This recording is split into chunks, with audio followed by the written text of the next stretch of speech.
Good evening all of you. सभी को नमस्कार, जय श्री कृष्णा, राधे राधे। आप सभी का psychology by Hariom sir YouTube channel पर हार्दिक स्वागत और अभिनंदन। दोस्तों, आज हमारी ये साइकोलॉजी से संबंधित तीसरी क्लास है, क्लास थर्ड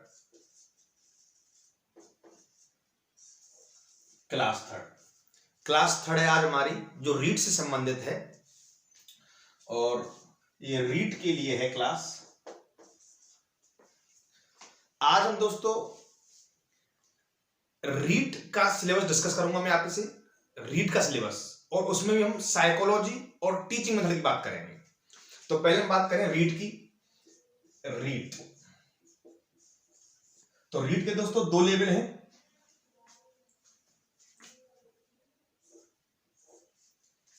लेवल फर्स्ट और लेवल सेकंड।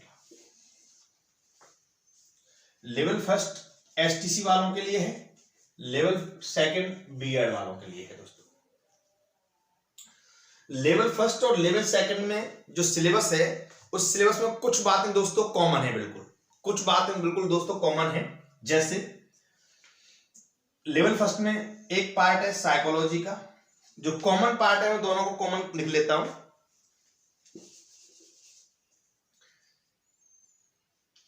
साइकोलॉजी,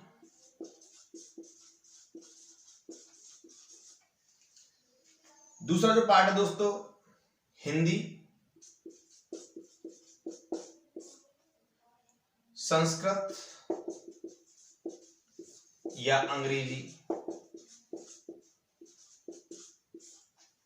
ये कॉमन पार्ट है दोस्तों, चाहे लेवल फर्स्ट का बच्चा हो चाहे लेवल सेकंड का बच्चा हो, दोनों के लिए जो पेपर आएगा वो 150 क्वेश्चन का होगा। यानी प्रश्न जो होंगे वो 150 होंगे और 150 ही अंक होंगे, 150 ही अंक होंगे। यानी कि दोनों लेवल के लिए जो एग्जाम पेपर होता है वो 150 क्वेश्चन का होता है और 150 उसके लिए अंक होते हैं। नेगेटिव कोई होती नहीं है, 150 और ऑब्जेक्टिव टाइप पेपर आता है। अब दोस्तों ये जो तीन पार्ट हैं ये दोनों लेवल के लिए कॉमन है। यानी कि साइकोलॉजी जो आएगी वो 30 क्वेश्चन आएंगे और जो 30 अंक के होंगे, 30 अंक के होंगे। हिंदी जो आएगी वो भी 30 क्वेश्चन आएंगे जो 30 अंक के होंगे। और या तो आप जैसे फर्स्ट लैंग्वेज होगी हिंदी, तो सेकंड कोई बच्चा चुनता है संस्कृत, कोई चुनता है अंग्रेजी। इसके भी 30 क्वेश्चन आएंगे जो 30 अंक के होंगे। ये दोस्तों चाहे लेवल फर्स्ट का बच्चा हो चाहे लेवल सेकंड, दोनों के लिए कॉमन है ये। अब हम बात करते हैं दोस्तों लेवल फर्स्ट की अलग से। ये तो कॉमन पार्ट हो गया, कॉमन। अब केवल लेवल फर्स्ट की बात करते हैं, लेवल फर्स्ट की। लेवल फर्स्ट में अलग से एक तो गणित है दोस्तों, गणित, और एक है पर्यावरण। हाँ दोस्तों, तो एक गणित है लेवल फर्स्ट में अलग से, एक पर्यावरण है। गणित भी आपका जो आएगा वो 30 क्वेश्चन होंगे, 30 मार्क्स के होंगे।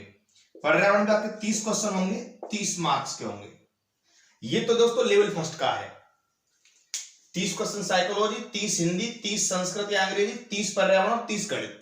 ये 150 क्वेश्चन आपके लेवल फर्स्ट के हो गए। लेवल सेकंड में ये तीन चीजें तो कॉमन है ही, इसके अलावा और क्या होता है? इसके अलावा दो पार्ट हो जाते हैं दोस्तों।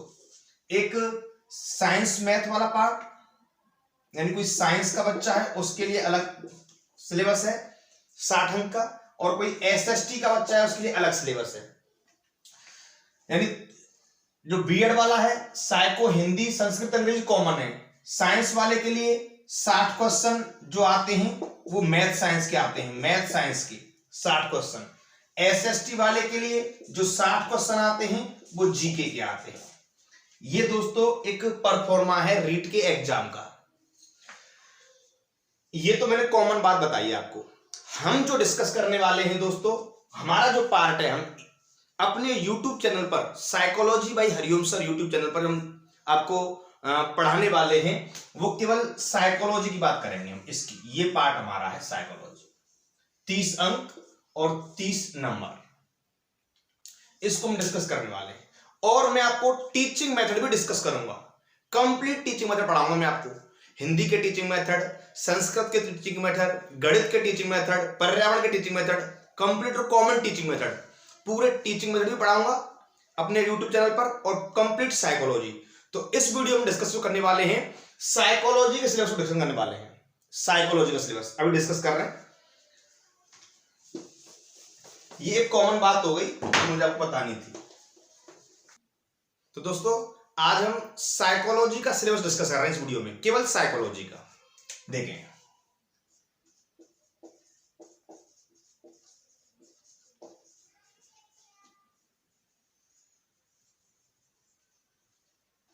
साइकोलॉजी दोनों लेवल के लिए कॉमन है, चाहे लेवल फर्स्ट हो चाहे लेवल सेकंड हो, दोनों के लिए बिल्कुल सेम सिलेबस है साइकोलॉजी का। साइकोलॉजी के दोस्तों 5 यूनिट है आपके लिए, 5 यूनिट में आपको पढ़ाऊंगा कंप्लीट।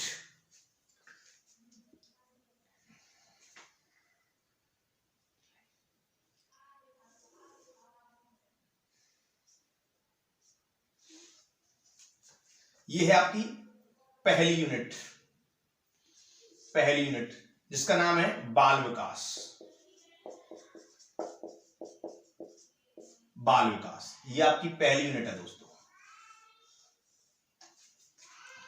सबसे पहली यूनिट आपकी बाल विकास, और सेकंड यूनिट आपकी अधिगम, थर्ड यूनिट आपकी व्यक्तित्व बुद्धि, फोर्थ यूनिट आपकी मानसिक स्वास्थ्य समायोजन विविध अधिगमकर्ता, और फिफ्थ यूनिट आपकी शिक्षा शास्त्र। ये 5 यूनिट है दोस्तों कंप्लीट साइकोलॉजी की। तो पहली यूनिट जो है वो आपको बाल विकास पढ़ाएंगे हम। इसमें क्या क्या पढ़ाएंगे वो भी मैं आपको डिस्कस कर देता हूं, उसके बाद हम आगे बढ़ेंगे धीरे धीरे। सबसे पहले जो डिस्कस करने हैं वो हम बाल विकास के बारे में डिस्कस कर रहे हैं दोस्तों। सबसे पहले हम इसमें लेंगे मनोविज्ञान की भूमिका। मनोविज्ञान की भूमिका क्या है? मनोविज्ञान की भूमिका, बोर्ड तो आ रहा है ना। मनोविज्ञान की भूमिका क्या है, उसके बाद हम लेंगे मनोविज्ञान का इतिहास, उसके बाद बाल विकास,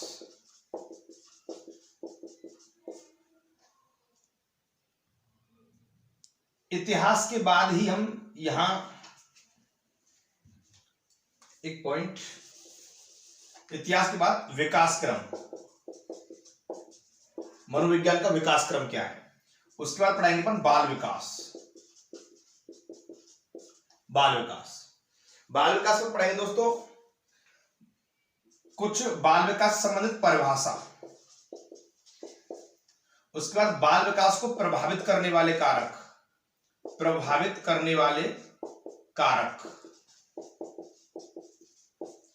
उसके बाद दोस्तों फिर पढ़ेंगे विकास की अवस्थाएं, विकास की जो अवस्थाएं पढ़ेंगे दोस्तों, उसमें 3 अवस्थाएं पढ़ेंगे अपन। तीनों अवस्थाएं, शैशवावस्था, बाल्यावस्था और किशोरावस्था। तीनों अवस्थाओं को हम बहुत विस्तार से पढ़ेंगे, डिटेल से फुल। तो सबसे पहले अपन दोस्तों यहां से देख लें एक बार, बाल विकास टॉपिक पहली यूनिट पढ़ रहे हैं हम। सबसे पहले भूमिका पढ़ेंगे इसकी, फिर इतिहास, फिर विकास क्रम मनोविज्ञान का, फिर बाल विकास संबंधित परिभाषाएं, बाल विकास को प्रभावित करने वाले कारक पढ़ेंगे, फिर विकास की अवस्थाएं पढ़ेंगे, शैशवावस्था, बाल्यावस्था, किशोरावस्था। उसके बाद हम क्या पढ़ेंगे दोस्तों, उसके आगे फिर पढ़ेंगे अपन बाल विकास के सिद्धांत,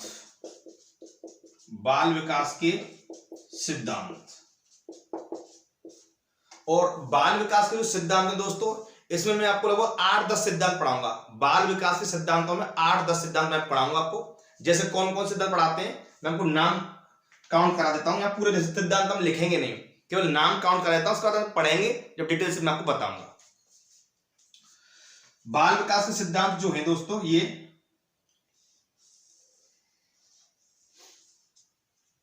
इसमें हम आपको पढ़ाएंगे सबसे पहले मनोविश्लेषणात्मक सिद्धांत। सबसे पहले जो पढ़ाएंगे हम आपको मनोविश्लेषणात्मक सिद्धांत, जो सिगमंड फ्रायड ने दिया है। उसके बाद मैं पढ़ाऊंगा आपको मनोलैंगिक विकास सिद्धांत, सिगमंड फ्रायड। उसके बाद मनोसामाजिक विकास सिद्धांत एरिक्सन का, उसके बाद पारस्परिक परख सिद्धांत यूरी ब्राउन फेन ब्रेनर का। उसके बाद आपका आएगा संज्ञानात्मक विकास सिद्धांत, ये पहला हो गया, ये दूसरा, ये तीसरा, ये चौथा। पांचवा आपको आएगा संज्ञानात्मक विकास सिद्धांत जो वाइगोत्स्की ने दिया है। फिर आपको आएगा एक संज्ञानात्मक विकास सिद्धांत जीन पियाजे ने दिया है, यानी संज्ञानात्मक विकास सिद्धांत दोनों ने दिया है। संज्ञानात्मक विकास सिद्धांत जीन पियाजे और संज्ञानात्मक विकास सिद्धांत वाइगोत्स्की। उसके बाद आपको जो आएगा दोस्तों अगला सातवां जो आएगा दोस्तों वो आएगा नैतिक विकास सिद्धांत, सातवां। और जो नैतिक विकास सिद्धांत है ये तीन लोगों ने दिया है। नैतिक विकास सिद्धांत लॉरेंस कोलबर्ग, नैतिक विकास सिद्धांत हेविंगहर्स्ट और नैतिक विकास सिद्धांत एक दिया है आपको हेविंगहर्स्ट ने, एक लॉरेंस कोलबर्ग ने और एक जीन पियाजे ने, तीनों ने दिया है नैतिक विकास सिद्धांत। तो नैतिक विकास सिद्धांत लॉरेंस कोलबर्ग, नैतिक विकास सिद्धांत हेविंगहर्स्ट और नैतिक विकास सिद्धांत जीन पियाजे। और लास्ट आठवां सिद्धांत है वो है भाषा विकास सिद्धांत जो कि नोम चॉम्स्की ने दिया है।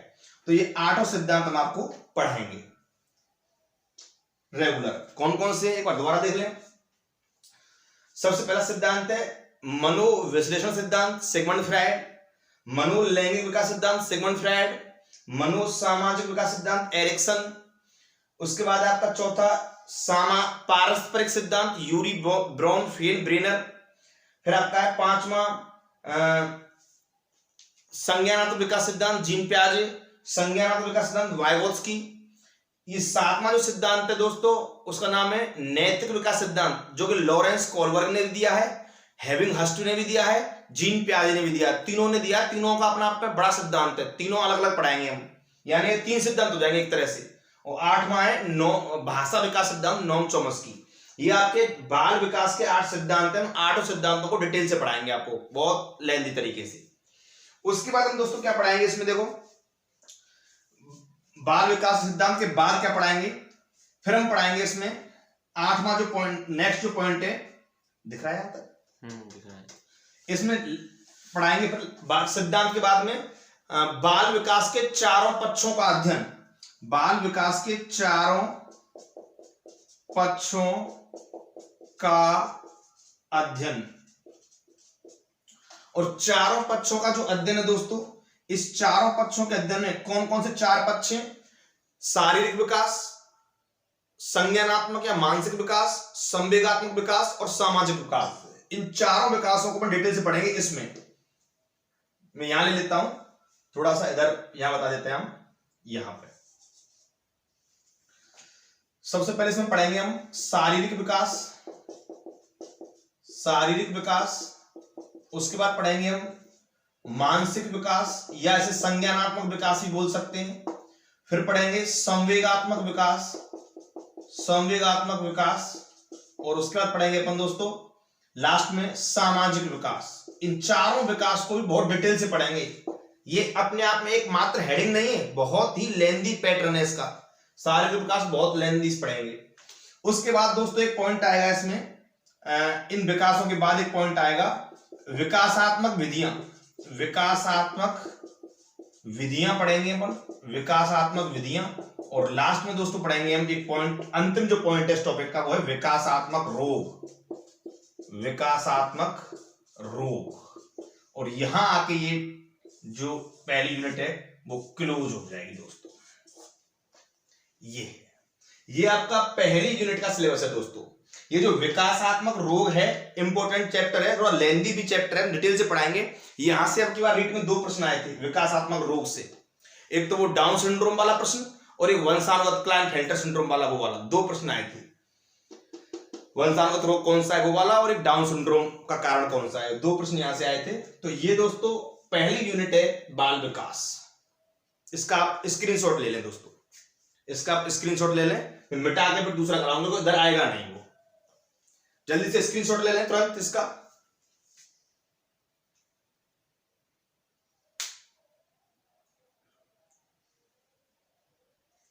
ले लिया दोस्तों, स्क्रीनशॉट ले लिया, ठीक है। तो ये दोस्तों आपकी पहली यूनिट हो गई बाल विकास। अब मैं आपसे दूसरी यूनिट डिस्कस करूंगा अधिगम, ठीक है। दूसरी करते हैं, दूसरी यूनिट है दोस्तों आपकी दूसरी अधिगम।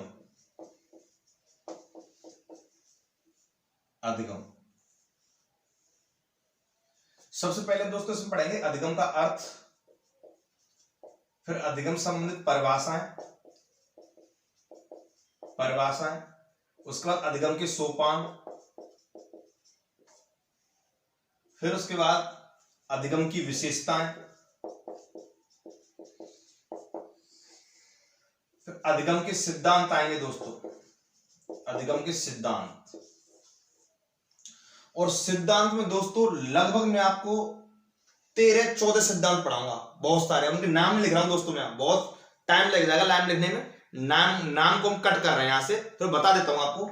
इसमें हम बहुत सारे सिद्धांत पढ़ाएंगे, जैसे थॉर्नडाइक का सिद्धांत, पावलोव का, स्किनर का, गेस्टाल्ट का, जेरोम ब्रूनर का, डेविड ऑसवेल का, टॉलमैन गुथरी का, और आपका जेरोम ब्रूनर का, बहुत सारे सिद्धांत में पढ़ाएंगे हम आपको, 10-12 सिद्धांत पढ़ाएंगे अधिगम के सिद्धांतों में, उन्हें लिख नहीं रहे हैं। उसके बाद हम पढ़ाएंगे अधिगम के प्रकार, जो रॉबर्ट गैने ने दिए हैं, अधिगम के प्रकार। उसका अधिगम स्थानांतरण, ट्रांसफर ऑफ लर्निंग। उसके बाद दोस्तों हम आपको पढ़ाएंगे एक, जो अभी इस बार नया टॉपिक जुड़ा था, सीखने के प्रतिफल, लर्निंग आउटकम्स, सीखने के प्रतिफल पढ़ाएंगे, सीखने के प्रतिफल। उसके बाद इसमें हम आपको पढ़ाएंगे एक चिंतन, एक पढ़ाएंगे कल्पना, एक पढ़ाएंगे तर्क। चिंतन, कल्पना, तर्क। चिंतन पहले से ही था, और एक कल्पना, तर्क इस बार नया जुड़ा है सिलेबस में आपके में। और एक लास्ट में हम आपको पढ़ाएंगे जो इसमें अभिप्रेरणा। अभिप्रेरणा ये सिलेबस दोस्तों आपका अधिगम यूनिट का है, सेकंड यूनिट अधिगम। ये बहुत डिटेल से है दोस्तों, पर मैंने शॉर्ट में बता दिया आपको सिलेबस। जैसे अभिप्रेरणा है, अपने आप में एक यूनिट है, ये मान लो आप, बहुत डिटेल से पढ़ेंगे अपन, तो मैंने थोड़ा शॉर्ट में आपको बता दिए बातें। और जो दोस्तों हम थर्ड यूनिट पढ़ने वाले हैं, आपको वीडियो लंबी हो जाएगी, इसलिए थोड़ा शॉर्ट कर रहा हूं सिलेबस को, क्योंकि अब नेक्स्ट वीडियो से हम टॉपिक पढ़ाना शुरू करेंगे। थर्ड यूनिट जो है दोस्तों आपकी, वो है व्यक्तित्व बुद्धि। व्यक्तित्व बुद्धि ये आपकी थर्ड यूनिट है। इसमें हम क्या क्या पढ़ाने वाले हैं व्यक्तित्व बुद्धि में?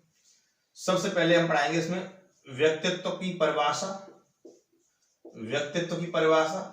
उसके बाद व्यक्तित्व के प्रकार, ये बातें व्यक्तित्व की चल रही हैं, यानी मैं इसे ऐसे समझा सकता हूं, व्यक्तित्व की परिभाषा, उसके बाद व्यक्तित्व के प्रकार, उसके बाद हम पढ़ेंगे दोस्तों व्यक्तित्व के सिद्धांत, फिर इसमें हम दोनों प्रकार के पढ़ेंगे, मुख्य सिद्धांत भी और सीलगुण सिद्धांत भी। उसके बाद पढ़ेंगे हम व्यक्तित्व मापन की विधियां, व्यक्तित्व मापन की विधियां। इसी प्रकार हम बुद्धि पढ़ेंगे दोस्तों, बुद्धि की परिभाषा वगैरह, बुद्धि का अर्थ, उसका उसकी परिभाषा, बुद्धि के प्रकार पढ़ेंगे, बुद्धि के सिद्धांत पढ़ेंगे, और बुद्धि मापन की विधियां पढ़ेंगे। बुद्धि मापन की विधियां, बुद्धि मापन पढ़ेंगे। इसमें अलग से एक टॉपिक और पढ़ेंगे, संवेगात्मक बुद्धि, इमोशनल इंटेलिजेंस। संवेगात्मक बुद्धि, संवेगात्मक बुद्धि पढ़ेंगे। और अपने आप में हर टॉपिक बहुत डिटेल है, ये बहुत लंबा मैटर है। उसके बाद संवेगात्मक बुद्धि के बाद 3 चीज और पढ़ेंगे इसमें हम। एक आपको पढ़ेंगे रुचि, रुचि या अभिरुचि क्या होती है, रुचि या अभिरुचि। एक होती है अभिक्षमता, अभिक्षमता, और एक होती है इसमें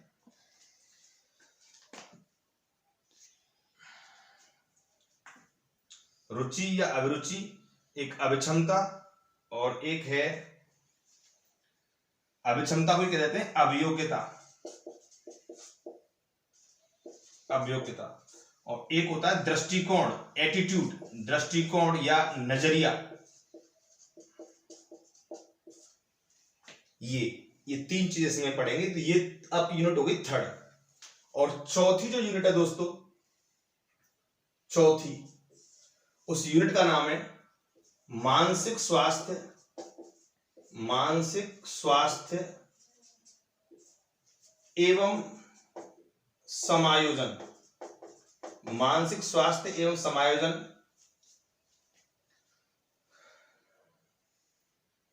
मानसिक स्वास्थ्य एवं समायोजन, मेंटल हाइजीन एंड एडजस्टमेंट, और इसमें आता है रक्षात्मक युक्तियां, रक्षात्मक युक्तियां और विविध अधिगमकर्ता, और विविध अधिगमकर्ता। यह आपकी चौथी यूनिट है दोस्तों। अब इसकी मैं डिटेल नहीं लिख रहा हूं, इसमें आपको बता देता हूं क्या क्या पढ़ेंगे। सबसे पहले पढ़ेंगे मानसिक स्वास्थ्य, उसके बाद पढ़ेंगे स्वास्थ्य विज्ञान, फिर समायोजन पढ़ेंगे, एडजस्टमेंट, फिर को-समायोजन पढ़ेंगे, मेल एडजस्टमेंट, उसके बाद रक्षात्मक युक्तियां पढ़ेंगे, जो 13 रक्षात्मक युक्तियां, 4 अलग प्रकार की और 13 अलग प्रकार की रक्षात्मक युक्तियां पढ़ेंगे। उसके बाद विविध अधिगमकर्ता पढ़ेंगे, यानी विभिन्न प्रकार के जो बालक हैं वो पढ़ेंगे, सृजनशील बालक, बाल अपराधी बालक, वंचित बालक, अलावार्थी बालक, विकलांग बालक, मानसिक रूप से विकलांग बालक, शारीरिक रूप से विकलांग बालक, ये हम विभिन्न प्रकार के बालक पढ़ेंगे इसमें विविध अधिगमकर्ता में। ये आपकी चौथी यूनिट हो जाएगी दोस्तों। और लास्ट जो आपकी 5वीं यूनिट है, उस 5वीं यूनिट का नाम है दोस्तों शिक्षा शास्त्र, शिक्षा शास्त्र। इसमें हम क्या क्या पढ़ने वाले हैं दोस्तों शिक्षा शास्त्र में, इसमें सुन लें। सबसे पहले पढ़ेंगे इसमें पहला पॉइंट, शिक्षण अधिगम प्रक्रिया, शिक्षण अधिगम प्रक्रिया, इसमें बोलते हैं टीचिंग लर्निंग प्रोसेस, शिक्षण अधिगम प्रक्रिया। इसमें शिक्षा क्या है, शिक्षण क्या है, शिक्षक क्या है, शिक्षार्थी क्या है, अधिगम क्या है, शिक्षण अधिगम क्या है, वो सब बातें हम बताएंगे छोटी मोटी इसमें। और उसके बाद इसमें आएगा point RTE act 2009, right to education act 2009, शिक्षा का अधिकार अधिनियम 2009। उसके बाद इसमें अगला पॉइंट है NCF 2005, NCF 2005, national curriculum framework 2005, राष्ट्रीय पाठ्यचर्या की रूपरेखा 2005। उसके बाद दोस्तों इसमें जो पॉइंट है यानी शिक्षण अधिगम प्रक्रिया हो गई, RT एक्ट हो गया, NCF हो गया। उसके बाद इसमें आएगा क्रियात्मक अनुसंधान, क्रियात्मक अनुसंधान। एक इसमें आता है आपका उपलब्धि परीक्षण, उपलब्धि परीक्षण। एक इसमें आएगा दोस्तों मापन, मूल्यांकन, और CCE कंटिन्यूअस कॉम्प्रिहेंसिव एवेल्युएशन, सतत समग्र मूल्यांकन। और 2 पॉइंट और है लास्ट, एक है निदान और एक है उपचार। यानी निदान कौन बोलते हैं, निदानात्मक परीक्षण, और उपचार को बोलते हैं उपचारात्मक शिक्षण। ये कंप्लीट यहां क्लोज हो जाता है। ये आपका कंप्लीट सिलेबस है दोस्तों साइकोलॉजी का। पहली यूनिट मैंने पहले बता दी, और दूसरी, तीसरी, चौथी और ये 5वीं, ये 5 यूनिट दोस्तों हम डिस्कस करने वाले हैं आपको। ये कंप्लीट सिलेबस है जो मैंने बोर्ड बताया आपको। और इस वीडियो में मैं आपको बस सिलेबस ही डिस्कस करने आया था कि इस क्रम में हम आगे बढ़ेंगे। पहली यूनिट आपकी बाल विकास, सेकंड यूनिट अधिगम, थर्ड यूनिट व्यक्तित्व बुद्धि, फोर्थ यूनिट ये है और फिफ्थ यूनिट ये है। रीट का ये कंप्लीट सिलेबस है। और दोस्तों हम इस सिलेबस को इस तरह आगे बढ़ाएंगे कि रीट 2021 का पेपर, रीट 2017 का पेपर, रीट 2015 का पेपर, तीनों साल के पेपर को आप उठा लेना और मेरी कॉपी ले लेना। एक भी क्वेश्चन आपको कॉपी से बाहर नहीं मिलेगा। तीनों रीटों के एग्जाम के पेपर जो है साइकोलॉजी के, सब मेरी कॉपी में मिलेंगे आपको। इतना सिस्टमेटिक ढंग से हम आपको, और कोई पॉइंट नहीं छोड़ेंगे, इतना सिस्टमेटिक ढंग से सिलेबस कराएंगे पूरा कंप्लीट A to Z। ठीक है दोस्तों, आज के लिए इतना ही। अगली वीडियो में हम टॉपिक शुरू करेंगे, कोई सी भी एक यूनिट उठा लेंगे और नेक्स्ट शुरू करेंगे। Thank you.